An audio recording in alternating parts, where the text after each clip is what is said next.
Энэхүү подкастуудаараа гэмт хэрэг, болсон явдал, сэтгцийн гач үйлдэлүүдээс үүдэлтэй хүн амны хэрэг зэргийг хүмүүст сэрэмжлүүлэх үүднээс бэлтгэж та бүхэндээ хүргэж байна. Дээрх агуулгуудын хүрээнд сэтгэл санаа тавгуйтах магадлалтай учраас жирэмсэн эхчүүд сэтгэл санаа докторгүй байгаа үедээ мөн 18-аас доош насныхан сонсохгүй байхыг зөвлөе. Энэ нь хувь хүний сонголт учраас хэрв сонсох явцад контентын ярианы агуулгаас болж сэтгэл санаа тагвархвал таныг сонсохоо зогсоогоорой гэж зөвлөе.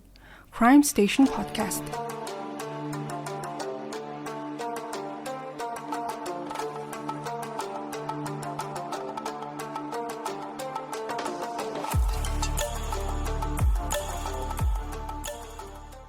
Сайн байцгаана уу сонсогчдоо, бүгдээрэнд амралтын өдрийн мэнд хүргэе.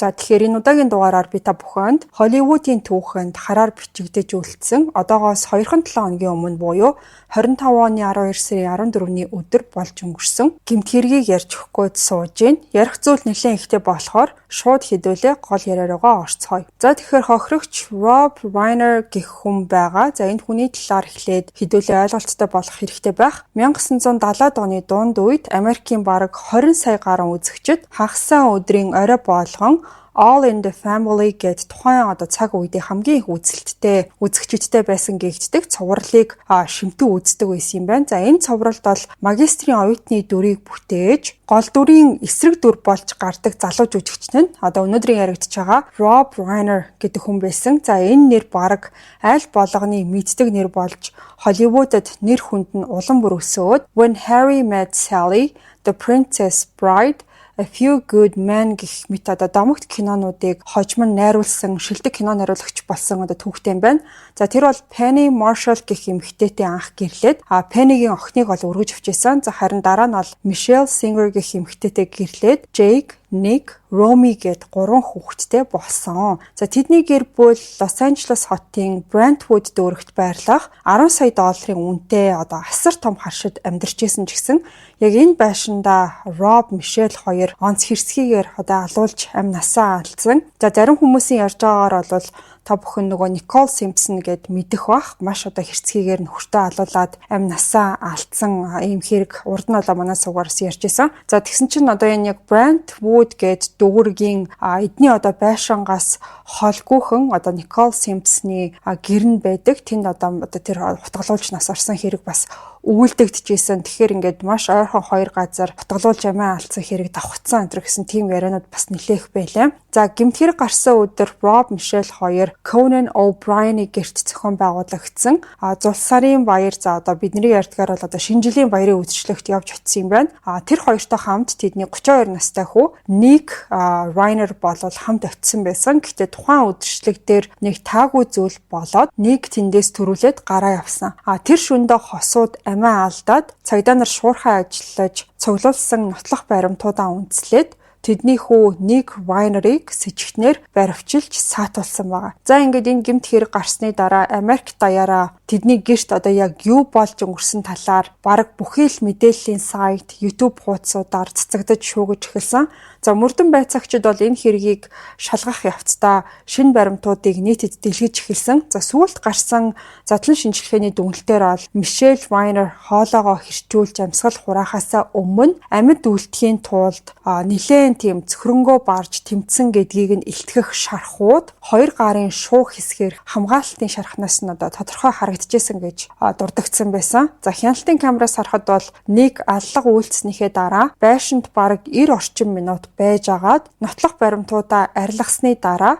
тэндээс гараад явж байгаа нь харагдсан. За Лос Анжелес тойргийн прокуроруудын 25 оны 12 сарын 19-нд гаргасан шинчилсэн яллах дүгнэлтэнд дурдсанаар бол халдлага 12 сарын 14-ний шөнө 1 цаг 47 минутаас 2 цаг 35 минутын хооронд үйлдэгдсэн гэсэн илүү тийм нарийн тогтоосон мэдээлэл бол гарсан. За мөрдөн байцаагчид яаж ингэж нарийн минуттай мэдээд байгаа вэ гэхээр Rob Reiner-ийн байшин доторх ухаалаг гэрийн систем нь унтлахын өрөөнд нь юр бусын хөдөлгөөн илэрсэн яг тэр мөчийг бүртгээд авчихсан байсан. Шөнө бол 1 цаг 47 минутанд унтлахын өрөөнийг гэрэл ассан юм байна. Гэхдээ Rob, Michelle хоёрын байнга ашигладаг ханы унтраалгаар биш харин хаалганыхын дэргэд байдаг 2 дахь унтраалгаар ассан байсан. Тухайн өрөө рүү гаднаас хүн орж ирэнгүүтээ асааж болох байрлалтай унтраалга гэсэн үг. За Лос Анжелесын цагдаагийн газрын кибер гэмтэргийн хилцээний дижитал шинжилгээний мэргэжилтнүүд юу гэж тогтоосон бэ гэхээр Мишелийн орны хажууд тавьсан байсан iPhone гар утас нь шөнө 2 цаг 11 минутанд бүх тэр итвэхтэй актив байдлаа зогсоосон байсныг мэдэж авсан. За тэгээд нойрны мөчлөгийг нь хяндаг эрүүл мэндийн аппликейшн нь зүрхний цохилт нь минутанд 62-оос нэмэгдээд 158 болж 8 секунд хүрэхгүй хугацаанд огцом өсснийхөө дараа дохио бүрэн тасарсныг бүртгэгдсэн байсан. Калифорни их сургуулийн дижитал шүүх шинжилгээний мэргэжилтэн профессор Дэвид Чан яг энэхүү хэв маяг нь амь насанд аюултай халдлагад өртөөд гинт сэрсэн хүний нөхцөл байдалтай нийцж байгаа гэж тайлбарласан байсан. Зүрхний цохилтын ийм огцом өсөлт нь маш их айдас тэгээд дараа нь бие физиолог хурдан хугацаанд амь тавьж байгааг итгэж ийсэн. За ойролцоогоор шөнийн 2 цаг 35 минутанд гэрийн хамгаалалтын систем гаражийн хажуу хаалга онгоож буцаагаад хаагдчихсэнийг бүртгэсэн байсан. Мөрдөн байцаагчид энийг нэг гарч авсан мөч гэж үзэж байгаа юм билээ. За хэргийн газрын шинжээчид бол зочны угаалгын өрөөнөөс нь нойтон алчуурнууд илрүүлсэн. За энэ нь болохоор нэг тэр амьдардаг байсан яг өрөөнийх нь хэсэгтэй шууд холбогддог угаалгын өрөө юм байна. За люминолийн шинжилгээгээр бол шүршүүрийн ус зайлуулах хоолой, тэгээд угаалт уур, бас яарч чихэж хийсэн 2 алчуур дээр тийм шингэн төрлийн цусны уулмуур илэрсэн байгаа. Гаражаар гарсныхаа дараа нэг бол 23 онд үйлдвэрлэгдсэн Mercedes-Benz S-Class маркийн машиныг унаад шууд Санта Моникад байдаг Viceroy гээд цочид буудалд явж очисон. За тэгээд шөнийн 3 цаг 52 минутанд ресепшнд бүртгүүлсэн байгаа. За энэ машиныг бол Rob буюу аав нь түүнд 6 сарын өмнө бэлгэлсэн тийм машин байсан. За Viceroy зочид буудлын ресепшн хийжсэн Carlos Mendez гэдэг хүн хожим мөрдөн байцаагчдад нэг тийм эв хавгүй гэмээр харагдчихсэн ч гэсэн юр бусын гэмээр 50 байдалтай байсан. За тэгчээд тэр бол далаараа харсан цонхтой өрөө хүссэн гэж мэдүүлсэн. За тэнд нэг шөнийн төлбөр болох $487 хөрмнийхээ карманаас гаргаж ирсэн тийм үрчээсэн мөнгөн дэвсгэртээр бэлнээр төлсөн байгаа. За зочид буудлын бүртгэлээс харахад бол тэр өрөөний утас, зурагт мини барыг нь ерөөсөө огт ашиглаагүй. Хяналтын бичлэгээс харахад бол нэг орон дээрээ ямар ч хөдөлгөөнгүй сууж ханны зүг рүү ширтэж хэдэн цаг өнгөрөөж байгаа нь бичигдсэн байсан. Анлаг гарснаас хойш бараг 13 цагийн дараа буюу дараах өдрийнх нь 15 цаг 40 минутанд Мишелийн баасан гариг болгон тогтмол товлсон байдаг массажны үйлчилгээг үзүүлэхээр Елена гээд массажист эмэгтэй тэдний гэрт явж ицсэн байгаа. За тэгээ хонхыг нь олон дахин дарсан ч гэсэн хинч хаалгаа нээгээгүй болохоор Елена Мишелийн гар утас руу залгсан. За утас нь болохоор байшин дотроо дураад байгаа мөртлөө хариу ерөөсөө өгөхгүй, уцаа ерөөсөө авахгүй байсан. За ингээд санаан зовж эхэлсэн Елена гэдэг массажист эмэгтэй болохоор тэдний охин Роми Райнер руу холбоо барьсан. За Ромигийн гэр нь болохоор аавынхаа гэрээс 6 км-ийн зайтай газар байт юм байна. За тэгээд тэр бол найз залуутайгаа хамт 16 цаг 18 минутанд явж очиод тэгээд өөртөө байсан илүү дэлгүүрээ ашиглаад урд хаалгыг онгойлгож орсон даруйдаа аимшигтай зүйл болсныг шууд мэдэрсэн гэж байгаа. Байшин болохоор маш тийм хачирхалтай гэмээр нам гүм байсан. За эцэг гэхийнх нь ингээл өдөр тутам маш идэвхтэй амьдралыг нь илтгэдэг тэр дуу хөгжим огт сонсогдоогүй, телевизэн ч юм байхгүй, ердийн танил дуу хавианууд нь огт сонсогдоогүй. За тэгээд тэр бол мастер унтлахын өрөө рүү явж чод хагас хаалттай байсан хаалгыг нь түлхээд ингээд ороод харсан чинь маш аимшигтай дүр зурагтай нүүр тулсан. За аавынх нь хөл нь болохоор шалан дээр, бие нь болохоор орон дээр яг л ингээд босгож оролдоод хүчин дутаад хүч хөрлөхгүй тэр чигтээ нас барсан гэж бол харагдчихсан. За Ромигийн орилох чимээгээр найз залуу нь бол мастер унтлахын өрөөр нь гүйж очисон байгаа. Ингээ удаачгүй тэр бол мастер угаалгын өрөөнөөс Мишелийн цогцыг олсон. За тэр бол ванны дэргэд хэвтчихсэн. Цогцнуудын байрлал нь хожим хийгдэх аллагын дарааллыг ойлгоход туслах маш чухал тийм баримт болохоор байгаа. За Лос Анжелес тойргийн ерөнхий шүүх шинжээчимч доктор Саманта Ри энэ хэрэг олонний анхаарлын төвд байсан болохоор задлан шинжилгээг бол өөрийн биеэрээ гардаж хийхээр болсон юм байна. За түүний албан ёсны тайланд бол 2 хохирогч хоёулаа одоо шүүх эмнэлгийн эмчнэрийн одоо ярьж заншснаар бол одоо холимог хурц хүчний гэмтэл гэж ангилдаг тийм төрлийн одоо шархыг авсан байна гэж бол дүгнэлтэндээ бичсэн байсан. За энэ техникийн нэр томьёо нь унтлагын өрөөнд болсон харгас бодит байдлыг бүрэн илэрхийлж бол ерөнхийдөө чадахгүй. Rob Reiner бол нийт 11 тийм шарх авсан байсан. За амь насанд хүргэсэн шарх нь бол хүзөөнийх нь урд хэсгээр маш тийм гүн зүсэгдсэн шарх байсан. За тэгээд хүзөөний одоо баруун болон зүүн артер болон одоо мөгөөрсөн хоолойг нь тэр чигт нь ингээд тасалдсан байсан. Johns Hopkins-ийн их сургуулийн эмгэг судлалын профессор доктор Michael Torres бие даасан мөрдөн байцаагчдын хүсэлтээр задлангийн зургийг хянаж үзээд за энэхүү шархны гүн болоод тэгээд үнцгийг нь харахад бол хутга ойролцоогоор 4.2 см гүн тэгж нэвтэрснийг нь харуулж байгаа. За энэ бол санаатай маш их хүч хэрэглэж мөн даралт үүсгэж зориудаар ингээд өгсөн тийм цохилт гэж мэдэгдсэн юм байна. За хүзөөнөөс нь гадна 10 шарх бас байгаа. За Робийн биеийнхэн дээд хэсэг мөр гар дээр нь бол нөгөө үлдсэн 10 шарх нь одоо харагдчихсан. Тэгээд алган дээрх 3 тийм одоо нөгөө хамгаалах төрлийн одоо шарх байсан байгаа. Тэр бол өөрийгөө хамгаалах эсвэл одоо хутгыг булаах гэж гараа өргөснийг нь энэ илтгэжсэн.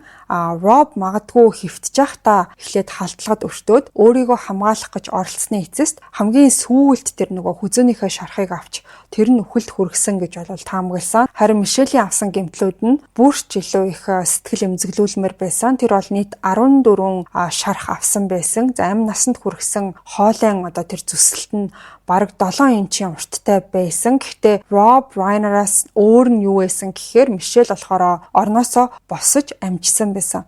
Шүүх эмнэлгийн мэрэгчлэн доктор Лиза Эрнандесийн хийсэн цусны цэцэрлэлтийн шинжилгээгээр бол Мишелийн хамгаалах шархнууд түүнийг одоо босоогоороо одоо угаалгын өрөөрөө ухарчаах үед нь үүссэн нь тогтоогдсон гэж бол хэлсэн. За халдагч этгээд бол хутгаас авчих үед нь үүссэн зэвсэгнээс одоо тасарч шидэгдсэн цусны бичил туслууд таазанд тийм номон хэлбэртэй уулмар үүсгэсэн. За тэр бол ухарч гараа өргөсөн байдалтай нүүр болон хүзүүгээ хамгаалахыг оролдож исэн гэж одоо тэр доктор Эрнандес бол тайлбарласан юм байна. Цусны мэрэгчлэнүүд гэж тусгай бас хүмүүс байдаг. За энэ хүмүүс бол одоо цусныг яаж туснаар нь яаж цацарснаар нь тухайн үед яг юу болж өнгөрснийг нь тогтоодог маш одоо ийм чухал мэрэгчлэнүүд байдаг. За дараа нь Бостны их сургуулийн шүүх шинжилгээний мэрэгчлэн профессор Joseph Reynolds-ийн хэлснээр бол нэг хохирогч дээр 14, нөгөө дээр нь 11 шарх харагдчихвэл энэ нь уур хилэн, цөхрөл, за эсвэл бодисын нүглөөнд орсон сэтгцийн хямралаас үүдэлтэй туйлын тэм хэрцгий хүчирхийллийг харуулж ийн гэсэн үг. Энэ бол төрхөн зуурын одоо нэг хэсэг хугацаанд хяналтаа алдсан явдал огтосоо биш. Дор хаяж хэдэн минут үргэлжилсэн тийм санаатай, зоригтой халдлага байсан гэж бол үзсэн. За хамгийн харамсалтай нь одоо тэр хэрэгэлсэн зэвсэг нь өнөөдрийн хүртэл олдоогүй хിവэр байгаа юм байна. Мөрдөн байцаагчид нэг бол тухайн зэвсгийг Brentwood дэх орон сууцнаас Santa Monica хүртэлх замын хаа нэгтээ магадгүй одоо Sunset Boulevard-ийн дагуух олон хогийн сав эсвэл одоо борооны одоо ус зайлуулах хоолойны аль нэгэнд нь хайсан гэж үзэж байгаа юм байна. Лос Анжелесын цагдаагийн газрын цогцос илрүүлэх тусгай үнэрч нохой болон усан чумбах багууд сүүлийн 7 хоногийн туршид энэ чиглэлийг дагаж эрчимтэй одоо хайгуул хийсээр байгаа. За гэсэн хэдий ч эдийн гэмтлийн бичил төвшний шинжилгээнээс харахад бол 6-8 инчийн урттай 90 амархан мухдаггүй хутаг ашигласан байх өндөр магадлалтай гэж үзэж байгаа. За энэ нь болохоор галтойгооны хутаг эсвэл ангийн хутаг байж болзошгүй. За хоёр хохирогч бол хоёулаа унтлагын хувцастайгаа байсан.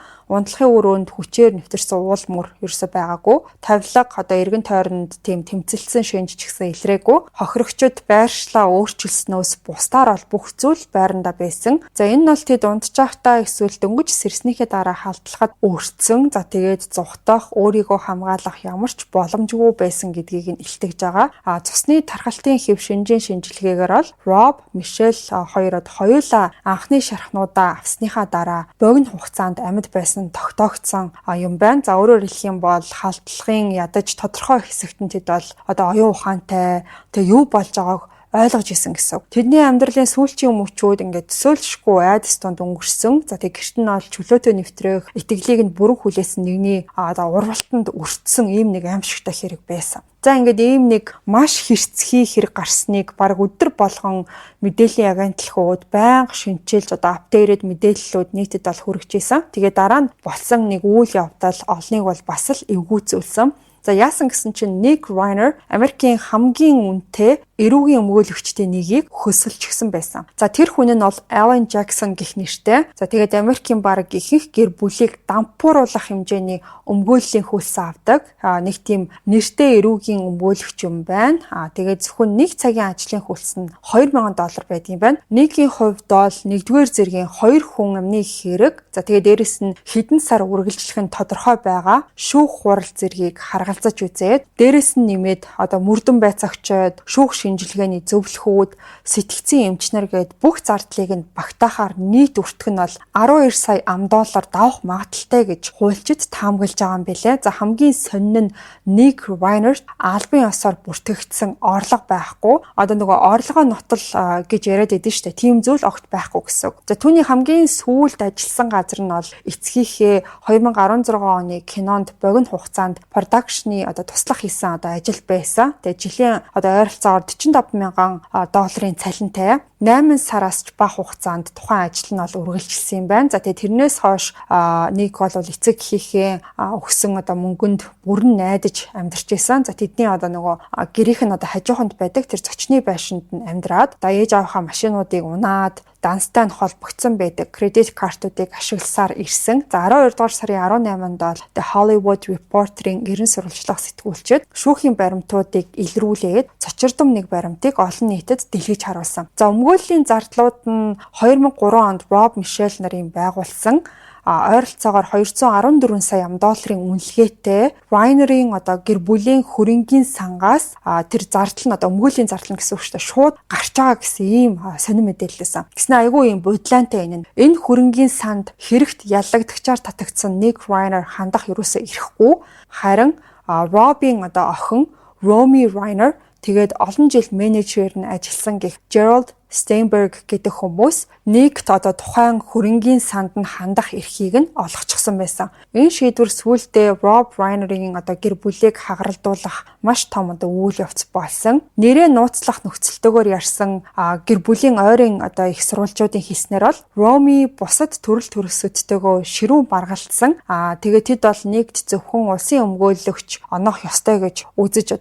Romy гээд тэр Nick-ийн дүүтэй маргалцсан гэсэн үг. Ээж аавынхаа мөнгөөр тэднийг алсан хүнийг яаж өмгөөлүүлж чадчихна гэж нэг үеэл нь Ромигийн гэрт болсон гэр бүлийн уулзалтын үеэр хашгирч түнд хэлсэн байгаа. Зүгээр энгийнээр ойлгоё гэх юм бол эцэг эхийн аимшигтайгаар алчаад тэгээд тэдний мөнгөөр өөрийгөө өмгөөлүүлгээд хамгийн алдартай үнэтэй өмгөөлөгч хөсөлдсөн тийм нэг дүр зураг харагдчихна гэсэн үг. За Роми бол өмгөөлөгчөөрөө дамжуулж гаргасан мэдээлэлдээ юу гэж ярьсан бэ гэхээр миний ах хүнд хэлбэрийн сэтгцийн өвчтэй. Манай эцэг их түүний донтолт сэтгэл зүйн сүрлээс нь аврахын тулд олон 10 жилийг зориулсан. Тэд түүнийг шоронд хийж өвчнийг нь дордуулах биш, харин зохих сэтгцийн үнэлгээ хийлгэж эмчилгээ авахуулахыг хүсэх байсан гэдэгт би итгэдэг. Хэрвээ хамгийн сайн өмгөөлөл нь цаазаар авах ял эсвэл насаараа хоригдох ялын оронд эмнэлэгт хэвтүүлэх шийдвэрт хүргэж чадах юм бол миний эцэг их яг л энэ зүйлийг сонгох байсан гэж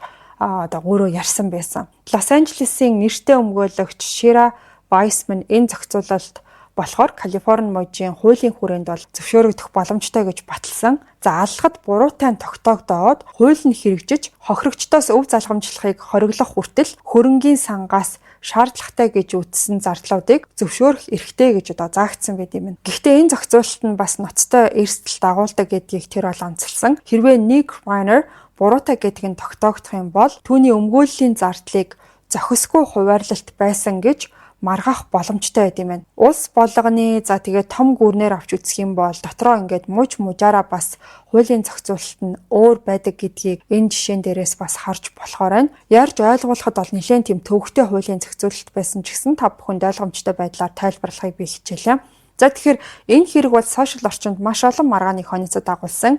За ихэнх сэтгэгдэлээр бол эцэг эхээ алсан үйлдэлд итгэж ятсан, за бас уур хилэнгээр дүүрэн хүмүүсийн комментууд байсан. Тэр эцэг эхээ алчаад тэдний мөнгөөр шудраг ёсноос мултрахыг хичээж ин. Энэ бол муу ёрын зүйл гэсэн сэтгэгдэл ерөнхийдөө олон нийтийн үгийг илэрхийлсэн бичвэр байсан. Зарим нь бол Ромигийн тэр гарцаагүй хүнд нөхцөл байдлыг ойлгож өрөвдөх тийм сэтгэл зүйтэй байсан. За энэ хоёр хүн бол эцэг эхээ алдаа зогсохгүй ингээд ахыгаа орхих уу эсвэл эцэг эхийнхээ мөнгөөр ингээд алуурч нэг нь ахыгаа хамгаалах уу гэсэн сонголтын өмнө яалтчгүй тулж очсон байгаа. За ингээд яг үүндээ бол энэ дээр сайн сонголт гэж огт байхгүй, хамгаалуулахгүй гэдэж сайн зүйлд хүрэхгүй, хамгааллаа гэдэж ер нь сайн зүйлд хүрэхгүй байх. Ингээд эндээс харахад бол гэр бүлийн зөрчлөөс гадна Америкийн шудраг ёсны тогтолцоонд оршдог энэ хөрөнгийн тэгш бус байдлын бодит дүр зургийг энэ хэрэгээс бол тод харж болно. Alan Jackson гэдэг маш тэр үнэтэй өмгөөлөгч гэдэг байгаа.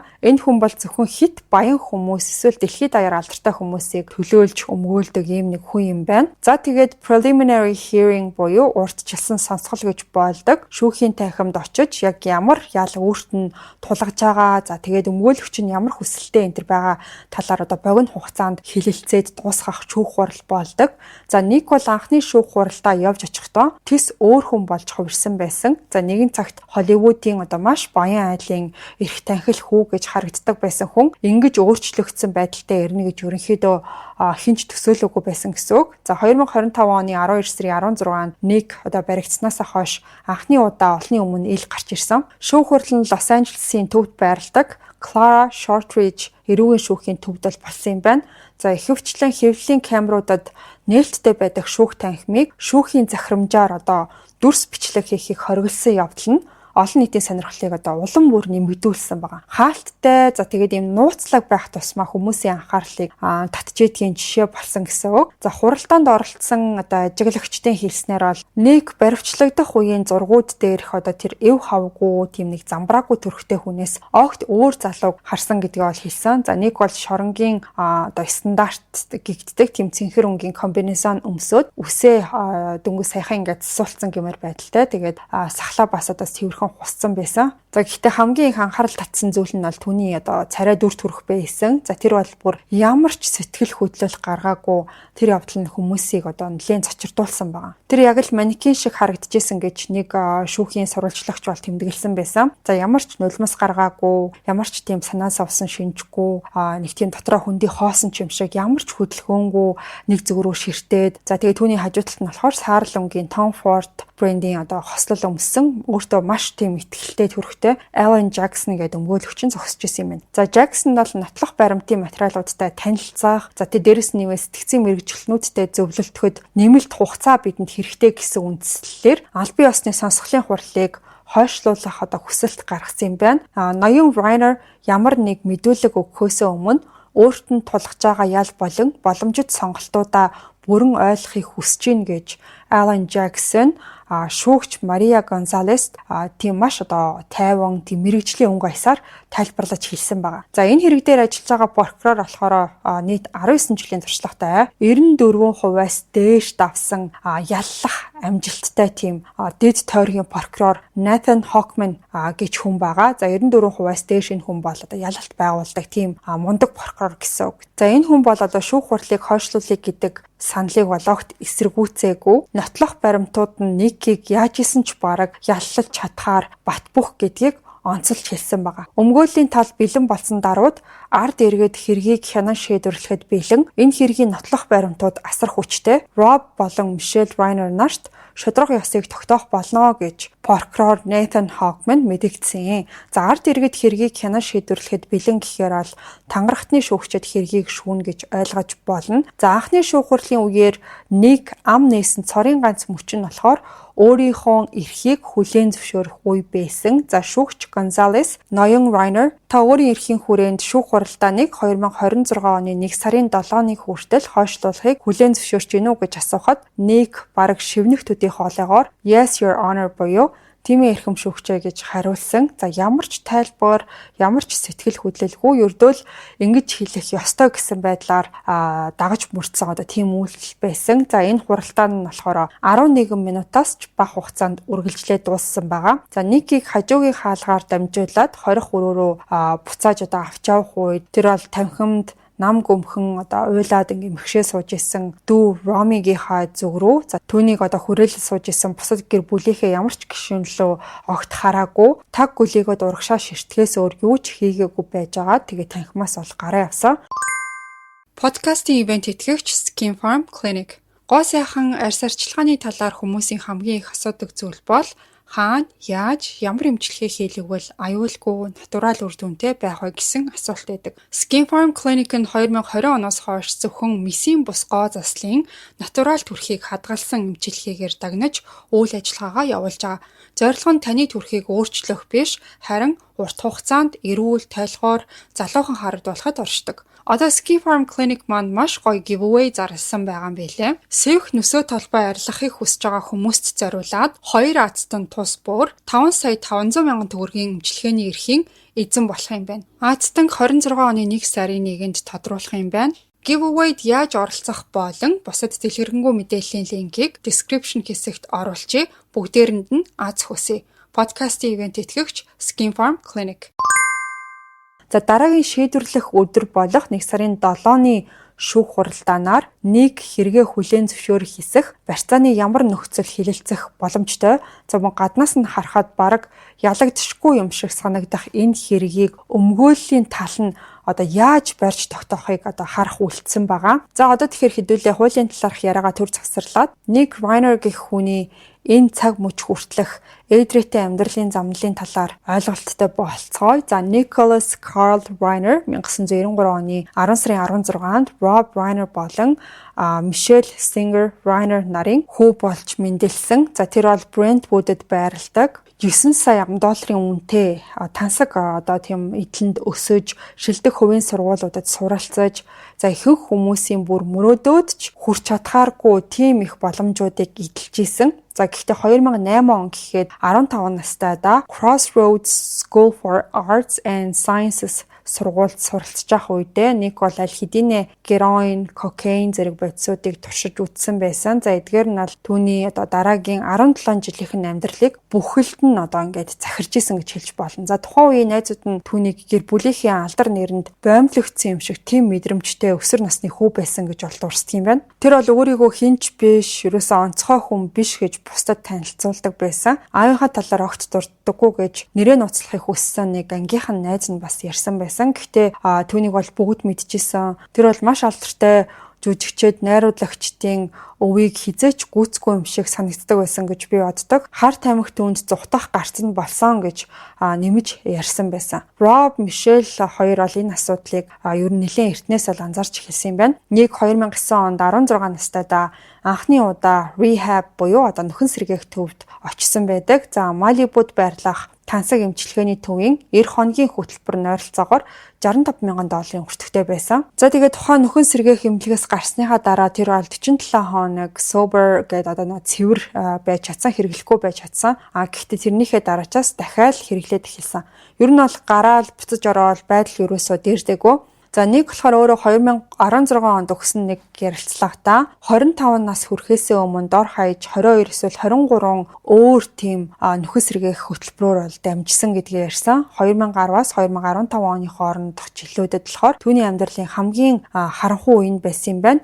Нэг Лос Анжелесыг бүр мөсөө орхиод героины дон за цөхрөл донд бол Америкийг бүр тэр чигт ингээд хэрэн тэнж амьдэрсэн ба. За тэр бол Oregon мужийн Portland хотын гудамжинд хэдэн сар амьдарч дараа нь Texas-ийн Austin хот руу нүүж, гуйлга гуйж, хаяа жижиг сажиг ажил хийж амьдралаа залгуулж амь зуудаг байсан. За Майамид өнгөрүүлсэн үе Мэйн мужийн хөдөө нутагт богино хугацаанд байсан мөчүүд гэх мэт. Яг энэ цаг үед болохоор гэр бүлэн түүнийг амьд эсэх, үхсэн эсхийг нь ч гэсэн огт мэдэхгүй удаан хугацааг өнгөрүүлсэн байгаа. Ингээ нийтдээ ойролцоогоор 3 жил хагасын турш би орон гэргүй байсан гэж Ник тухайн 16 оны ярилцлагатаа бол ярьсан байдаг. За шатхуун түгээх станцын ариун цэврийн өрөөнд тариа хийж эзгүй барилгуудад унтаж, хогийн савнаас хоол олж иддэг байсан. Би дор хаяж 5 удаа тун хэтрүүлж хэрэглэснээ тод санаж байна. Тоолж чадах хэмжээндээ 5 удаа байсан. Тэгээ бүр сэрэх болгондоо амьд үлдсэндээ гайхдаг байсан. Заримдаа би өгсөн бол гэж хүсдэг байсан. Энэ жилүүдийн турш Роб, Мишель хоёр хүүгээ хайхаа бол хизээч зогсоогоогүй. Тэд хувийн мөрдөгчд хөлслөөд олон хотын орон эргүүчүүдэд туслах байгууллагуудтай холбоо тогтоож, нэг хаяа мөнгө гуйхаараа холбогддог,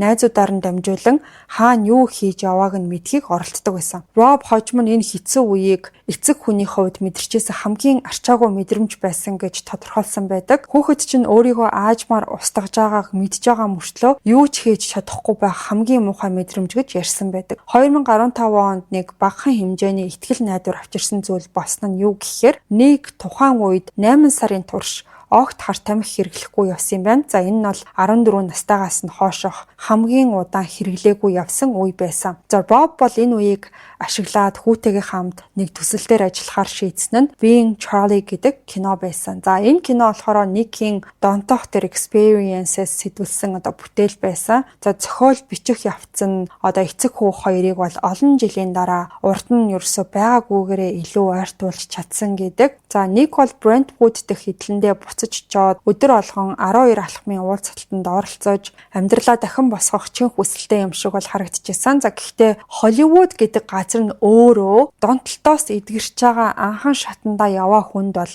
хамгийн хэцүү өдөөгч орчин болох нь бол тодорхой.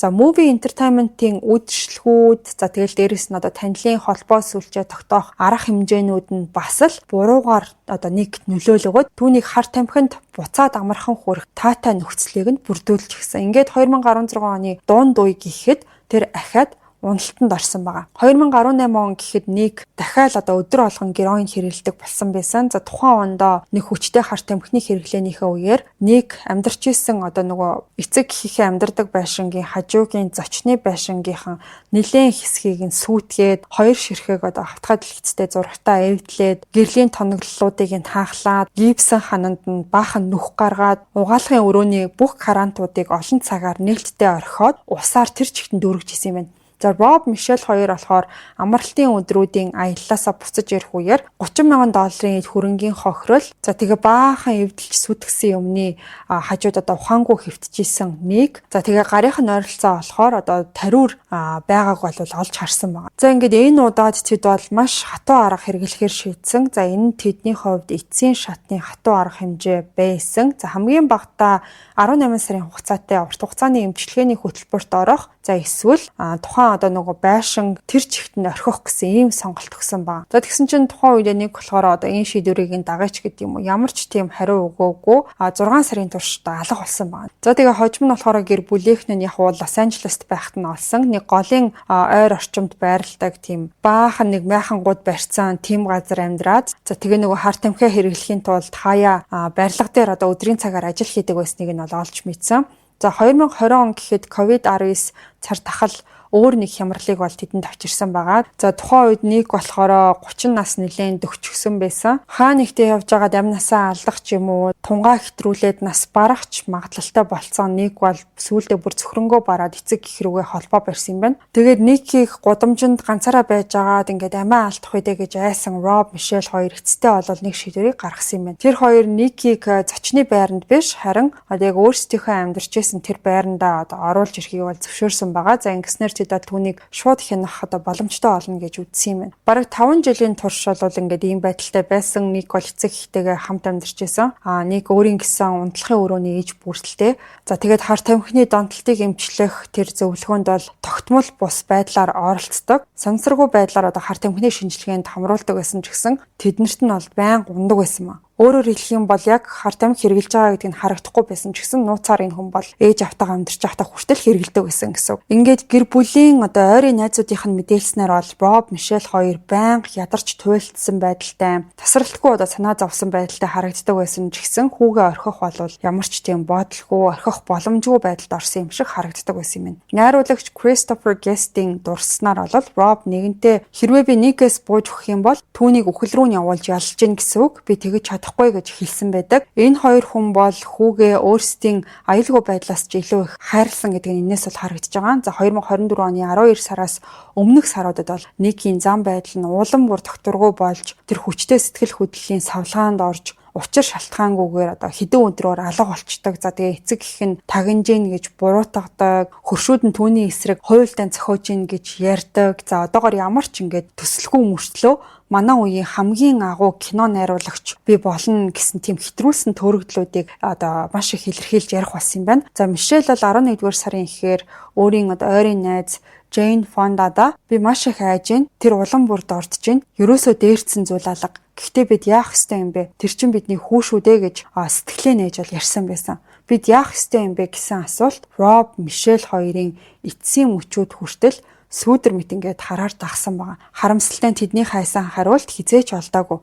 За энэ хэргийг ажиглаж байгаа хууль зүйн шинжээчид 3 боломжит хувилбарыг тодорхойлсон. За тэдгээр нь болохоор бүгдээрээ л маш их тийм бэрхшээл хойноосоо дагуулж байгаа гэж үзэж байгаа юм байна. За Калифорни мужийн эрүүгийн хуулийн 25 дугаар зүйл ангид зааснаар хэрвээ яллагдагч тухайн үйлдэлийнхээ мөн чанар, үр дагаврыг ойлгох чадваргүй байсан, за эсвэл зөв бурууг ялган таних боломжгүй байсан нь тогтоогдох юм бол insanity буюу галзуурлын улмаас эсвэл солиорлын улмаас гин буруугүй гэж үзэх боломжтой. За энийг яг ингээл галзуурлч гэдэг юм уу, солиорл гэж хэлэхээсээ илүү сэтгцийн хувьд асуудалтай улмаас ухамсарлах төвшөнд бодож сэтгэж чадахгүй хүн амны хэрэг үйлцэн гэж үзээд гин буруугүй гэж үзэх магадлалтай юм байна. За улсын хэмжээнд энэ insanity хамгаалалт нь эрүүгийн хэргийн 1%-аас ч бага тохиолдолд амжилт олдог гэж үздэг. За 200 гаруй эрүүгийн хэрэгт гэрчээр оролцсон сэтгцийн эмч доктор Ребека Мотис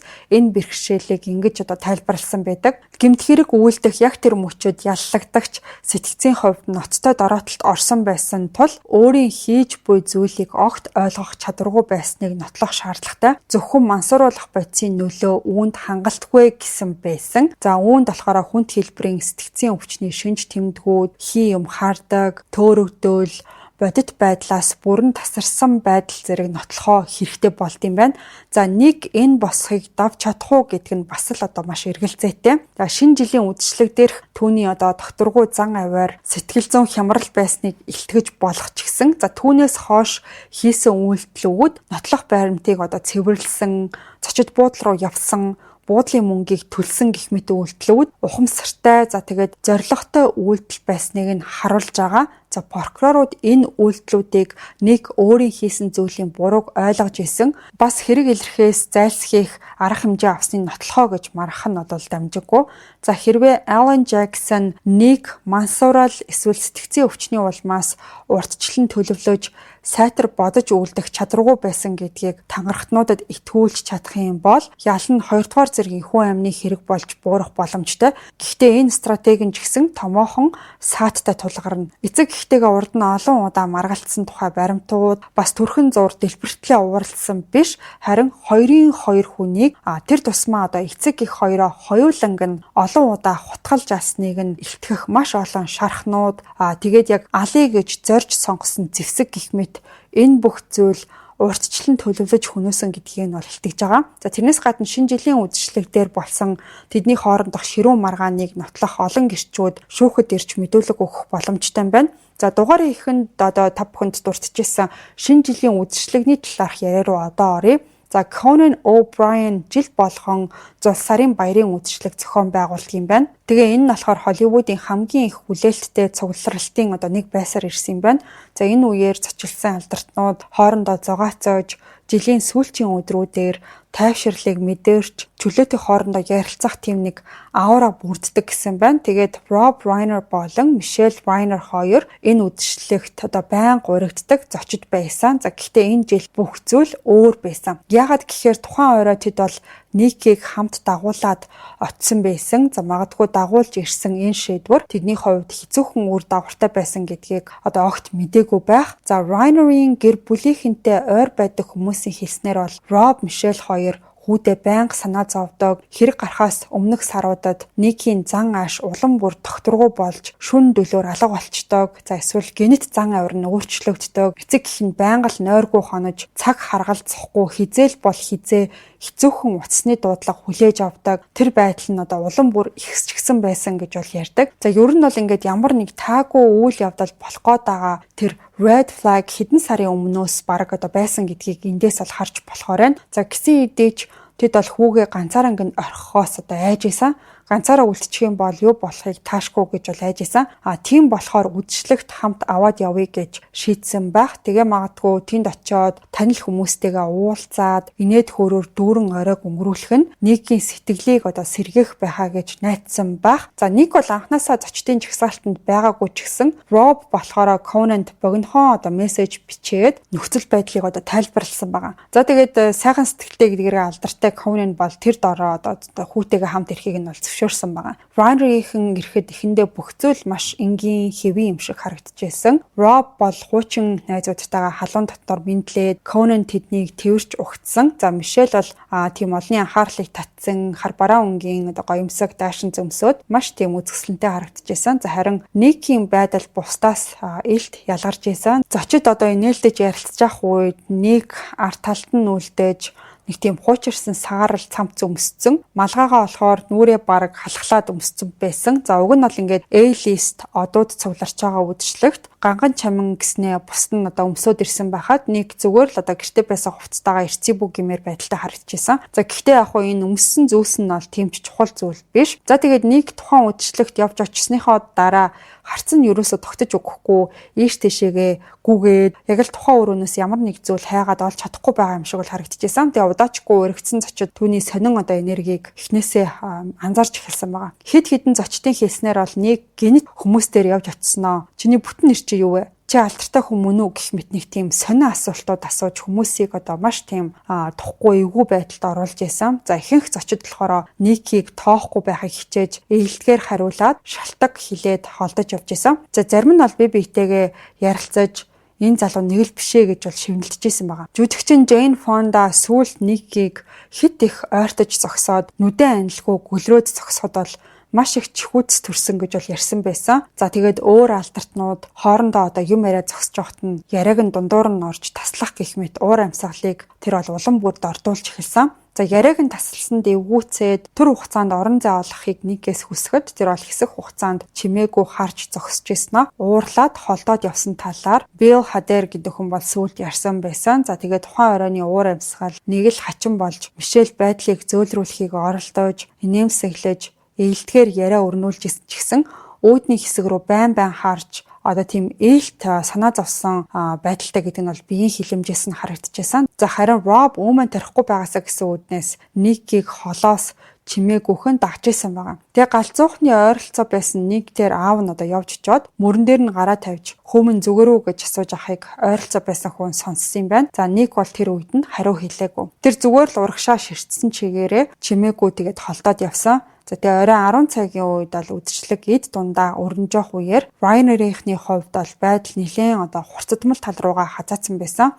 За Мишель бол нэг ойрынхоо танил найздаа Никийн байдал сайн биш байгаа болохоор удахгүй гэрлүүгээ явахыг хүсэж байна гэж ярьсан байдаг. За Larry David, Bill Hader зэрэг хэд хэдэн зочид Rob, Мишель хоёр өрөөний бууланд зогсоод хоорондоо шивнэлдэж тухайн үдшилгээ өндөрлүүлэх талаар ярилцж байгааг бол анзаарсан байсан. За тэр үед байсан хүмүүсийн таамагласнаар бол Rob, Мишель хоёр хоорондоо ярилцахыг Ник харчаад өөрийг нь буруутгаж хоорондоо муулж ярилцж гин гэж ойлгосон юм шиг байгаа. Тэр цагаас хойш Никийн дуу чангарч ууртай болж эхэлсэн. За Rob бол түүнийг тайвшруулахыг оролдож за одоо харьцгаая гэж хэлсэн ч гэсэн Ник аавыгаа түлхээд хажуугаар нь өнгөрөөд ундаа тавьсан байсан жижиг ширээг мөргөөд унагсан. Security болон бусад үйлчлэгээний ажилчид унсан ширээг янзлаад үдшилтийг зохион байгуулсан Conan болохоор ойртож ирээд тэднийг тайвшруулж зүгээрээ бүгдээрээ жаахан цэвэр агаар амьсгалъя гэж хэлсэн байдаг. За эцэст нь тэд бол үүдний хэсэг рүү яваад Rob Никийг дагуулад машины зогсоол руу явсан. За Ник бол автагаа маргалдах зураа гар хөлөө савчиж зогсоолын хэсэгт нааш цаашаа холхисоор байсан. За юу яриад байгаа нь бол ойлгомжгүй баахан юм ярьж агаад эцэст нь машинд сууж хаалхыг чанга саваад хаасан.